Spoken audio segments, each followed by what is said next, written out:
Okay, let's go to the second shloka now.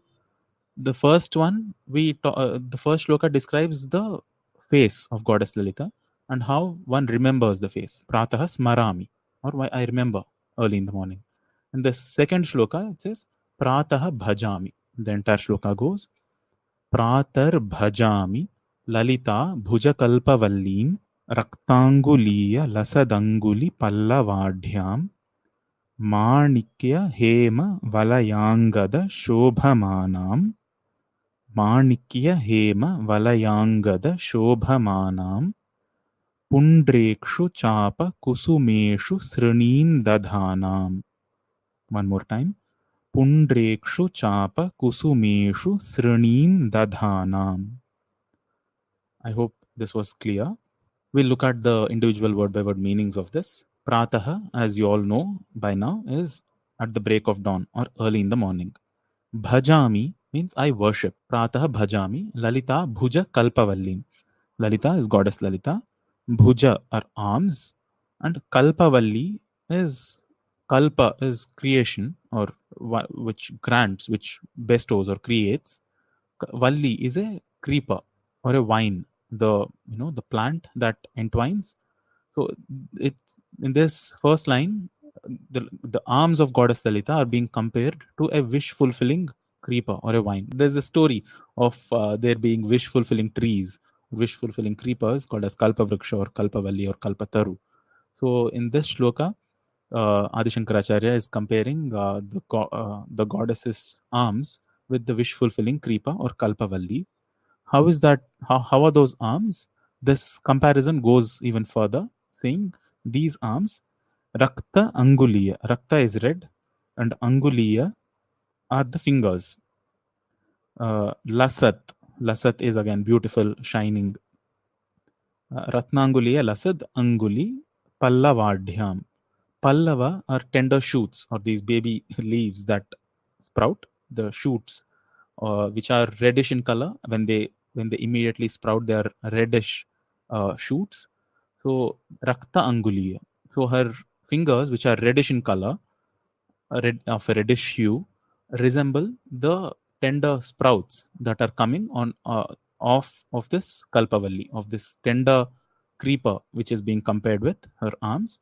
The fingers are like the tender shoots of that of that wish-fulfilling creeper. So the comparison of her arms with a wish-fulfilling creeper continues in the second line as well, with her fingers being compared to the tender sprouts, with tender shoots, tender leaves, which come at the end of that wish-fulfilling creeper. Manikya Hema Valaya Angada Shobhamanam. Shobha, as we remember again, is glowing or resplendent. Manikya Hema Valaya Angada Shobhamanam. Manikya are the reddish, the precious stones which are red in color.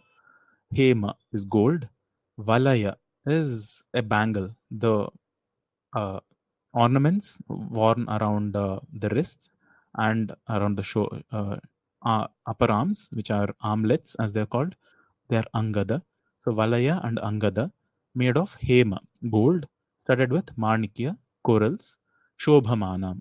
Her arms are glowing or are resplendent with Manikya, Hema, Valaya, and Angada. I hope this is clear, the meaning of it. The description of her arms goes even further. Pundrekshu. Pundrekshu means a sugarcane bow. Pundrekshu Chapa. Pundrekshu is a sugarcane. Chapa is a bow which is made of sugarcane. Kusuma are flowers. Ishu are arrows. So Kusumeshu are flowery arrows. And Srini is a gourd. It's a gourd which is used to control wild animals, which are hard to domesticate.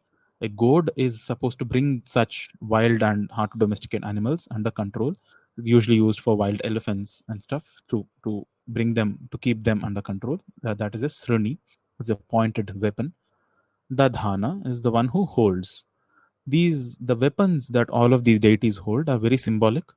So the Pundra Ikshu, the bow, is symbolic of the mind, and the Ishu are the thoughts, or there are many interpretations of it. The 5 sense organs, or the five objects of 5 organs of senses, are symbolized as the 5 arrows. The same mind and the 5 sense organs are also symbolized as the sugarcane bow and the 5 flowery arrows. They're also described as the weapons of Manmatha, or the god of love.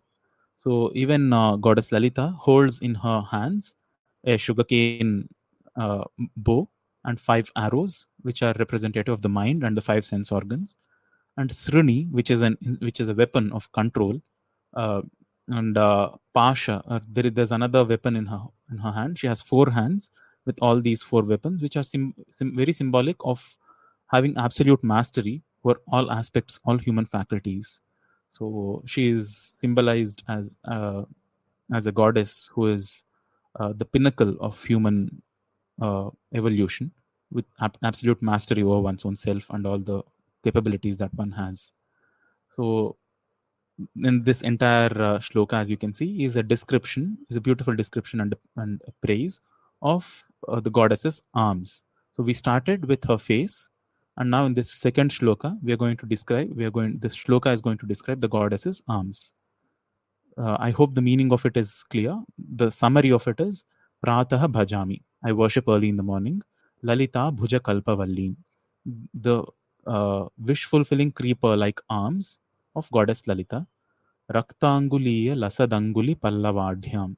I have the meanings written below also, which are shining with reddish shoot, tender shoot like fingers at the tips. Manikya hema valayangada shobhamanam, which are resplendent and which are glowing with armlets and bangles made of hema, gold, and manikya, corals. Pundrekshu chapa, with dadhanam, who is holding Pundrekshu chapa, a bow made of sugarcane staff. Kusumeshu, kusuma ishu, which are flowery arrows, and Srini, a gourd. The chant, the melodious chant, if I can call it melodious, is something like this. Pratar bhajami lalita bhujakalpavallim raktanguliya lasadanguli pallavadhyam Manikya hema valayangada shobhamanam Pundrekshu chapa kusumeshu srinindadhanam. If you noticed, I took a bigger inhalation before the 4th line because there are many Mahaprana sounds, and the entire line is one compound word. So you have the Vakshuddhi course also has this aspect of bringing vocal control, breath control over one's utterances. So when you utter the 4th line, there are no gaps in between. It is one big compound word with multiple Mahaprana sounds. So you need to be mindful of uttering all the sounds there correctly. I hope I did not repeat on where common mistakes might occur. I'll not explicitly mention them now. Let's see if there are any mistakes that creep in.